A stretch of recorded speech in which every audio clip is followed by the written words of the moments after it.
Here, inventory is associated with the production or service process. For us, inventory will be textbooks, will be inventories, okay? Right now they got, I don't know, picking a number, but it's a good number, 60 textbooks of financial management, which are waiting for you.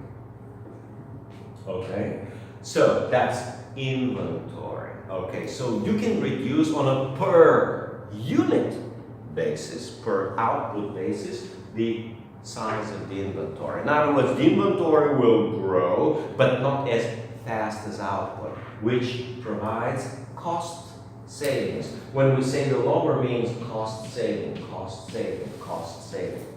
All right, let's see what else we have here. All right, that's economies of scale. Oh, wow, more stuff.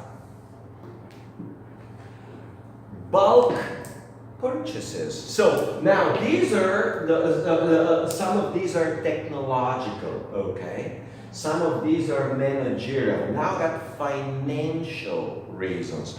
Bulk purchases.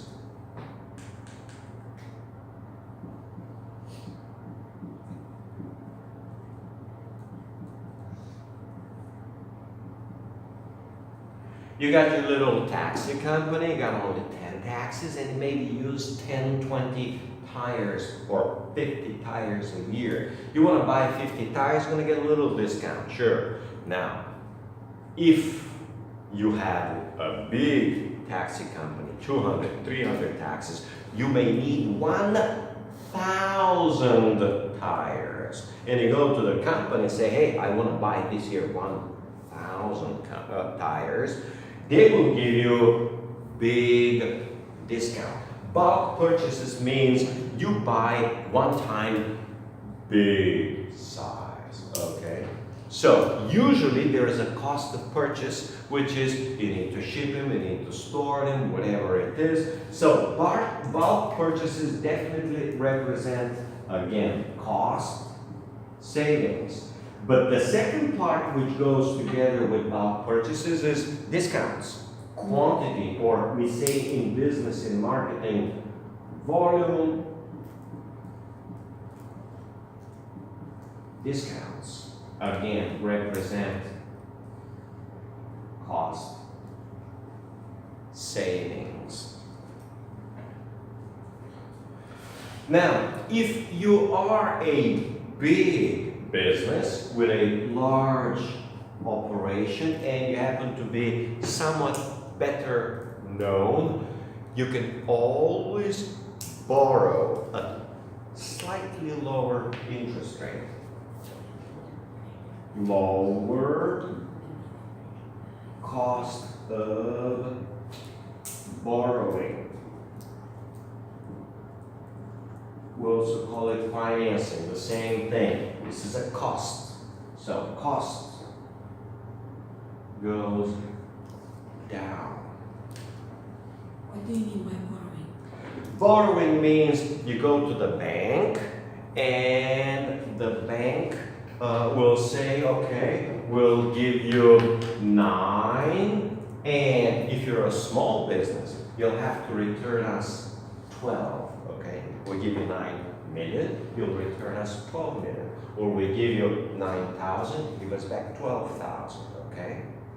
Well, if you're a big business, you're well known, you're lower risk. When you borrow 9, you may have to return only 11. But this was increasing your cost, it's not lowering your cost. Correct. It is increasing your cost. Yes, borrowing and debt involves interest, and borrowing always increases your cost of running your business. But here, the increase of the cost is 3 plus 3. So borrowing increases your cost with 3 units. And here, if you're a big business, it will increase your cost by 2 units. So we say it gives you, again, it is a cost, but this represents cost saving. Cost saving. So bigger businesses means higher cost saving on borrowing. Again, you buy more tires, you'll spend more money, sure, but per tire, the cost will fall. Per dollar borrowed, the cost will fall. Per dollar borrowed is called interest rate.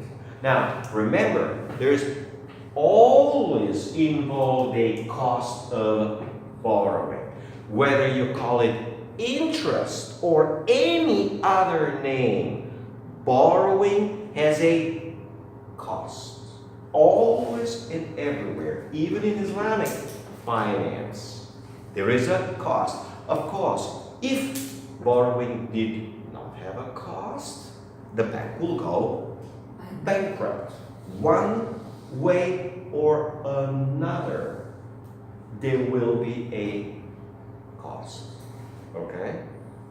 What name or a different, there will be a cost. Well, what we know is that if you're bigger business, you're likely to have a slightly lower cost of borrowing. Okay? Whatever the name or the form of borrowing.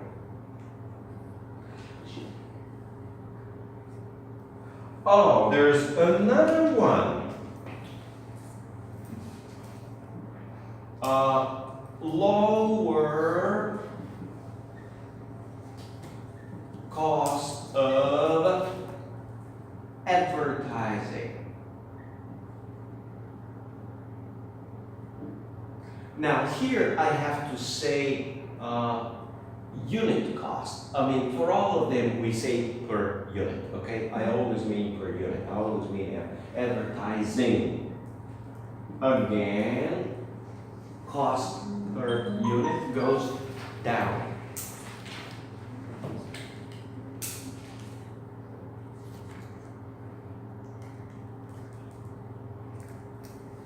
Okay, so is this part fairly clear? Yeah. Alright, so these are 10 main reasons for lower average cost, and increasing returns to scale.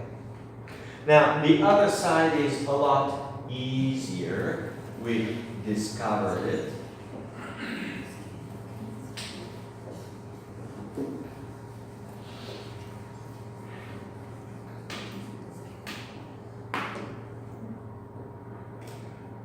This economism, okay, so here, let me just make sure that nobody is confused because I have economies of scale, this economies of scale. So I have to say reasons for economies of scale.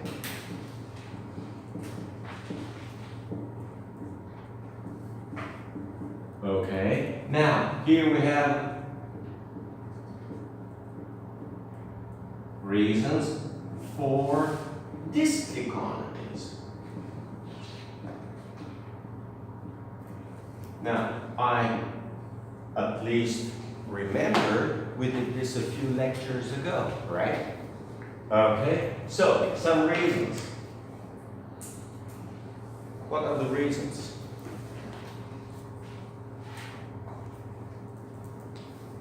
So it will not be the same, but with the opposite effect. Yes, the exact opposite effect. Correct. This is here. These 10 are what makes the curve overall flat. These here is what makes the curve rising steeply. So why, that's the question, would eventually you get rising costs? Meaning this economies of scale. Why would you get this economies of scale? I mean, sure, again, having the biggest mall in the world should be very efficient, right? Except where's the problem? Space. Well, number one, parking space, right? Okay, well, first things first, let's get started from the basics. First things, it's Education. hard, well, whatever, hard in general, for all businesses, hard to manage. Hard to manage.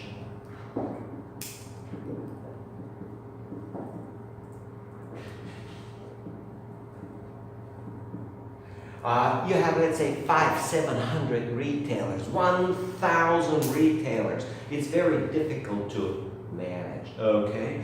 Same thing, you get a university like mine 20 years ago, Ohio State University has 60,000 students. 60,000 students, okay? You can have 5,000 administrators, okay? They get hard to manage. In general, just as soon as the company is big, it's hard to manage. Part of hard to manage is especially this problem is called hard to coordinate. Like Apple or Microsoft has thousands of programmers doing Windows, and then thousands of programmers doing Microsoft Office, okay? And now it's very hard to coordinate programmers of Windows with programmers of Office. And then we probably have 1,000 programmers on databases. And then you want to introduce database management of Office. Now, you need to coordinate 1,000 database programmers on the one hand with the operating system, because the database sits on the operating system.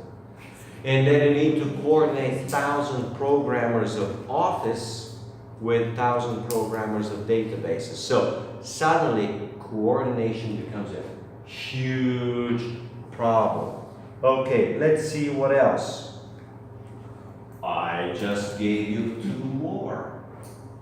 What was the other one? We said it a number of times for the very steep rides. What did we say yesterday? About what? About why the cost begins to suddenly, cost curve goes very steep, very fast. Oh, capacity limits.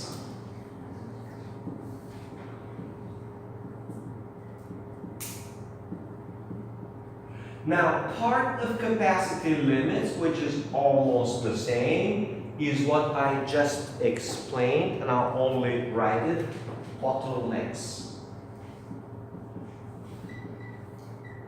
We can write it at the same point? Is it the same? Well, it's almost the same, yes, capacity limit and bottlenecks. Bottleneck will be one particular element in the process. One particular element in the process, okay? Now, example of a bottleneck is very easy to see on the road, okay? You have a traffic light, okay? It turns green, people move, and then red, and you can't go. Then green again, move, and then red. And you have to wait 4, 5, or 6 times until you pass through the green. That's a bottleneck. Now, bottleneck that I've been hitting a number of times coming back from Dubai is on road 611, 2 or 3 kilometers before I turn right up, meaning west to, 102, Yes. right? Okay, well, that turns out to be a bottleneck that appears late in the afternoon, okay? It disappears late at night, so it stays there 3, 4, 5 hours. Well, what does it mean, bottleneck, in this case? It means that everybody's moving with 2 kilometers per hour, 4 kilometers per hour. And it takes a short distance, and it takes 20 minutes or 1 hour, short distance of 1 or 2 kilometers to go through the, well, that's the simple example of a bottleneck.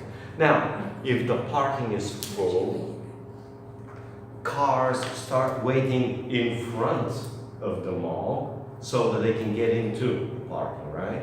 So suddenly you got a long line. So this is example of all examples of bottlenecks. And I don't know, in a bottleneck, what happens is a form of waiting. Okay, a form of waiting. And waiting means a waste of time, a waste of resources, a waste of, for the Mall of Dubai, sales and customers. Meaning the customer is coming in. He's ready to go in the mall, except he can't park the car. Okay. So, bottlenecks are associated again with extreme inefficiencies, rising costs. Let's see what else I have. That's 8.4. Okay. Yes, in 8.4 we have a completely different concept. It's actually very easy to understand these days. It's called economies of scope.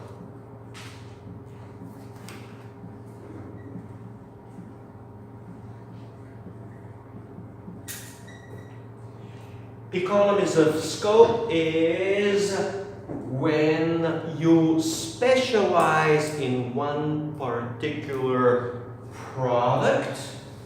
You could easily grow your business into a similar product, but slightly different. Similar is the key. Examples. If the university already has a bachelor's in business administration, creating a master's degree is not difficult because you already have the accounting teachers, the finance teachers, the marketing, the management. So that's the simple economies of scale. The better economies of scale which students easily understand is the iPhone and the iPad. They are similar products. The first one to manufacture was the iPhone, and the iPad is very similar. It has the same CPU, the same processor. It's got the same memory, the same RAM, random access memory. It's got the same storage. Now, it might be a little bigger, but it's the same type of storage. Maybe you put, instead of 16 gigabyte, you put 32 gigabyte. It will have the same extension card, okay? Now, it will have the same screen. The screen size will be double, but it's still the same screen size, okay? Next one will be the same operating system, the iOS, whatever it is. It will have the same speakers, or very similar speakers, the same programmers, the same. So it's a similar, but not exactly the same, okay? Now, much further economies of scope is you have a company that does a lot of taxi, and then you say, okay, we're going to do small transportation too, okay? You already have the drivers, you already have the skills, you already have the cars, okay? You already have the car maintenance, you already have a lot of things, just need to add a little extra on the side. And again, Apple began and grew the company through economies of scale by, at first they had the MacBook, at least, sorry, not the MacBook, the Macintosh computer. Then they made it small. They created the first laptop, the MacBook, okay? Then they were, again, economies of scale. They did the laptop, but a lot thinner, okay? Then they were the first to introduce the phone. Phone was relatively different, but, well, before the phone, they had the iPod, playing the music, storage and sound and all the other things were in there. Then they got into the operating system. So in other words, economies of scope simply means that when you introduce a similar product, the introduction of a similar product will enjoy significantly lower costs because you already have many parts ready. Parts is in, if you're a transportation business, you already have the drivers, you already have the cars, you already have the car maintenance, you already have the communication between drivers and the central dispatch. So lots of elements of the business are already present. You don't need to develop a new stuff, okay? So that's economies of scope. Let's see what we have. Okay, that's very good for the moment. Now let me see where I'm gonna delete and move on. I'll move on there. Here. A3. Okay, we keep the reasons for the economies of scale, this economies of scale. Alright, next one is, so I'll only copy 8.4 here. 8.4, copy. Economies of scale.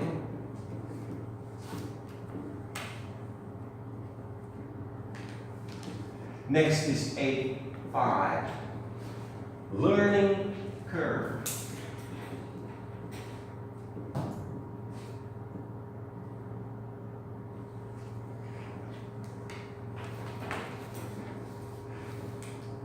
And it's just that. This is called doing.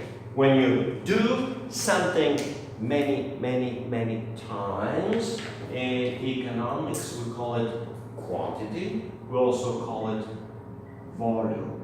As you're doing more and more of the same thing for many years, you get to learn, right? I mean, let's say teacher is teaching for 20 years the same course. Well, number one, specialization is the one part, but the mere fact that you're doing it for 20 years, you already have exams, you already have questions, you have the topics, you already have anything. For example, my dad was a teacher. He said, well, the first 2, 3, 4 years I had to prepare the classes and everything. Then, in the last years, he says, I just walk into class and ask, where did we reach last time, okay?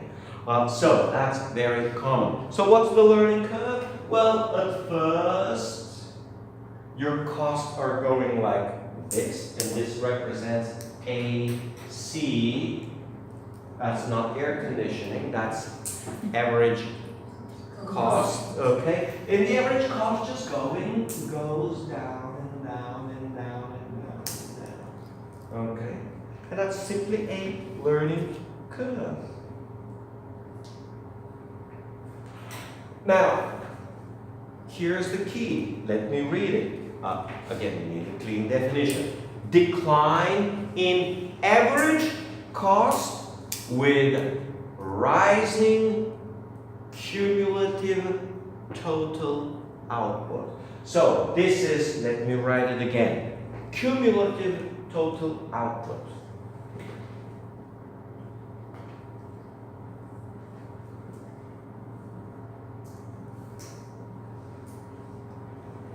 Total output.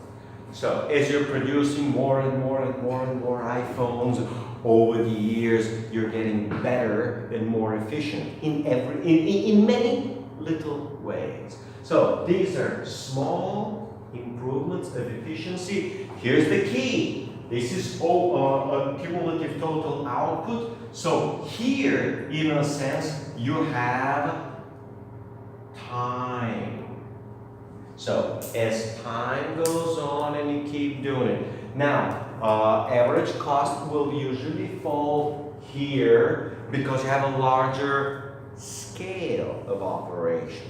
But then running the larger scale 2, 5, 10, 20, 30 years, you get to learn how to do it better, no matter what the business. Like, Saudi Aramco, which has tens of thousands of people, or McDonald's, or whatever it is. There's a general learning.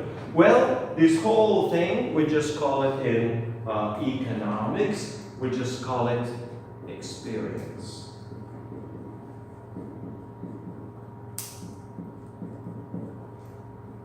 Knowing what you do because you've been doing it for many years or decades, okay? The best way, again, this usually also sometimes goes with specialization, will be example of Swiss watches. The Swiss have been doing it, these guys, since 1853. 1853. 1853.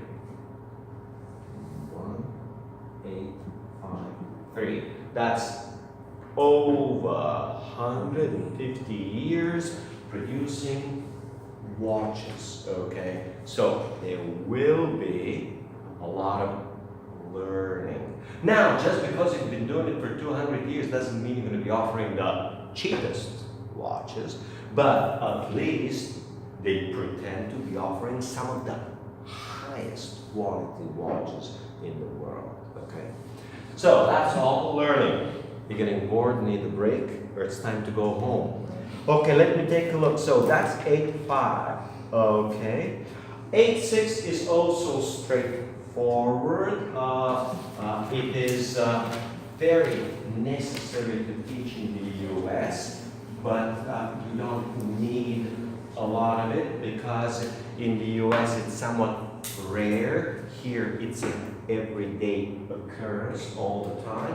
8.6, international economies of scale.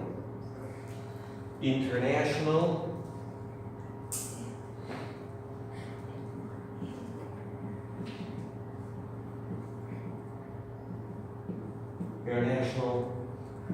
cost minimization.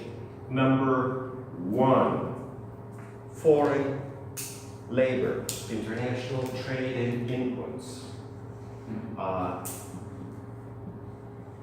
Input trade. Again, first big thing is, of course, import labor. In Dubai, imported labor is what? How many percent is imported labor? 80. Yes, between 80 and 90% is imported labor. And for the Emirate economy in general will be 70 to 80%. Okay. In other words, import of labor simply means you internationally lower the cost of labor by importing cheaper labor from wherever it will come from, okay? Meaning relatively cheaper, okay? Relatively cheaper labor. Again, you will be importing a lot of Americans and Britishers and Australians, and they will be relatively skilled and ideally somewhat relatively lower paid, somewhat. Of course, you can't pay them a lot less because they wouldn't come here otherwise, okay? So the salary's gotta be sufficiently high to be attractive, but at the same time it's gotta be sufficiently lower compared, meaning relative to local labor. So import of labor, that's one simple way. And of course, it could be import of materials.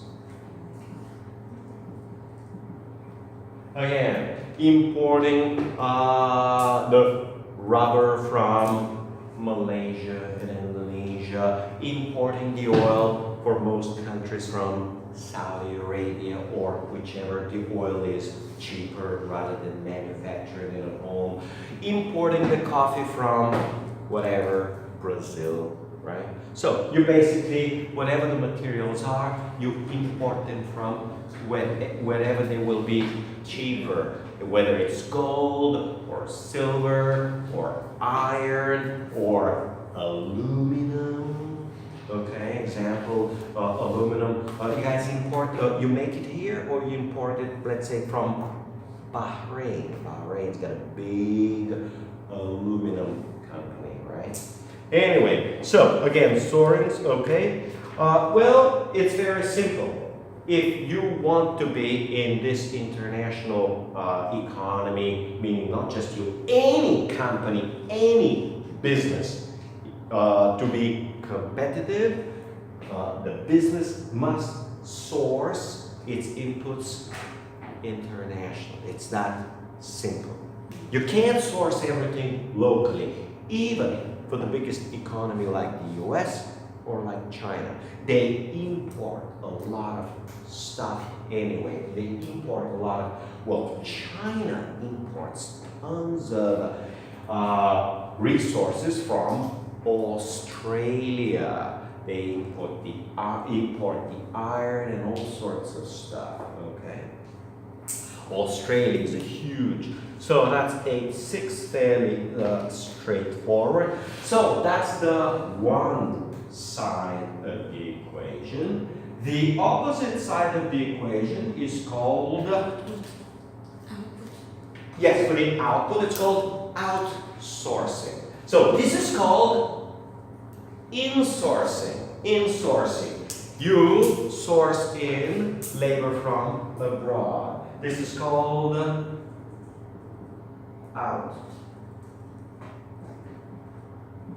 outsourcing, where instead of bringing in the labor here to do the cheap labor work here, you move the manufacturing out there.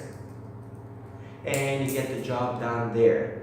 But some jobs cannot be outsourced. Examples? Hmm? I cannot hear, sorry. Gasoline? Oh, it can be. I mean, but it's a little trickier. I'm talking about different jobs, different businesses, different output. It can't be possibly outsourced. Number one, you can't outsource a haircut or a makeup. Right? It's very hard. I mean, how are you going to do that? Right? I mean, it's got to be here where you are. Now, bigger one. You can't outsource building a building. The building has to be done here. It's impossible to build the road in India and then bring the road here. You can't import a road. You can't import a building. You need the workers here to build the building. You need the workers here to build the road.